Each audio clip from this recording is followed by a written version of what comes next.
We all experience unpleasant emotions, the difference lies in what we do with them. Because I am a psychologist, and I feel envy, jealousy, sadness, and anger just like everyone else, but the difference is that I won't allow them to hijack me, to let these emotions take control of me and turn me into a monster. Because we all have a little monster inside that can devour someone, but we can't let it out. We can't let others pay the price for everything unpleasant we feel. So, these emotions need to be managed. But when I say manage, patients often tell me, sure, like it's easy. No, it's not easy, but if you try to manage it when it's already at its peak, chances are you won't manage anything. Emotions are like a wave that surges, reaches its peak, and then tends to recede. Always. In fact, that's why when we're very angry or very sad, and then it passes, we say, well, maybe it wasn't that bad, right?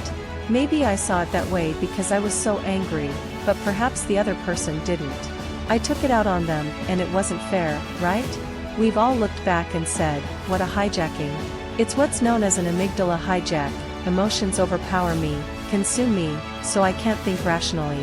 Therefore, at that moment, you need to pause, pun intended, and become aware of what's happening in your body. That's why I emphasize listen to your body and what's happening inside it so much, because you can't control it at that moment, and you shouldn't try to control it either. So, I always tell my patients, talk to yourself informally, listen to yourself, and say, girl, you're getting extremely nervous, you're getting very angry, and if we keep going like this and allow yourself the luxury of responding to the other person the way you're feeling, you're going to hurt them, and then you'll have to apologize, and you'll also have to forgive yourself for what you've done or said. So, respect yourself and love yourself enough to set a limit at that moment and not let yourself devour the other person. That little monster we all carry inside shouldn't consume the person we care about. Because loving someone also means preventing the dark side we all have from consuming the person we love.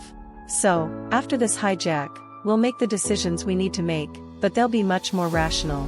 And I believe it's also important to be smart. How many of us have acted on emotional impulses and then said, wow, I really messed up? Sometimes, even when you're in that emotional surge, you know you're not entirely right in what you're arguing about. You know it's getting out of hand, but you're so angry that you let it go. There's something inside you that says, go on, keep the drama going. But no. It's really not smart to do this because you're harming yourself, you're harming the other person, and then you'll have to apologize, as I mentioned, and forgive yourself. Because that also exists, self-forgiveness, like wow, I've spent half my life. Because this is usually not a one-time thing, it's usually a pattern of behavior, a consistent response pattern, right? Until I learned to respect that surge and work on responding during the ebb, I acted this way, right? I lash out at others when I'm angry. So, I consider it crucial that at some point in our lives, we pause and say, this way of behaving doesn't represent me, and above all, I don't want it to represent me. Therefore, when I feel this way, I will allow myself to feel it because I won't repress it, I won't control it, I'll simply let it pass because I respect myself enough to act intelligently and know that I will make the right decisions later because it's not in my best interest to do it now. And because I respect myself, I will decide what's best for me. Because constantly forgiving oneself is exhausting. Forgiving oneself is okay. We've all had a phase in our lives where we haven't been the ideal or healthy person, and we've all been toxic in someone's life at some point. It's impossible to be the hero in every story you tell. And if you're the hero in every story you tell, you have a problem, and that problem is that you're deceiving yourself. So, you have to know how to forgive that phase, that stage, that part of us that wasn't entirely good, that didn't act well, apologize to those who deserve it, as I mentioned, and forgive ourselves because we have to understand that we weren't born knowing, and unfortunately, they didn't teach us this in school. Each of us comes from our own background, and no matter how hard our parents tried to do their best, sometimes things don't turn out as well as we'd like unintentionally.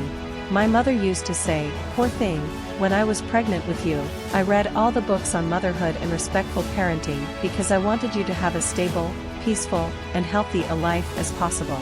But things went wrong, everything went south, and it was a disaster. When you reached adolescence, it was terrible because I had a very complicated life, and today I'm aware that my parents did the best they could as humans. But that's not always enough. That's why you have to self-educate, forget that part of yourself that didn't know everything you know now, and move on and let go of it.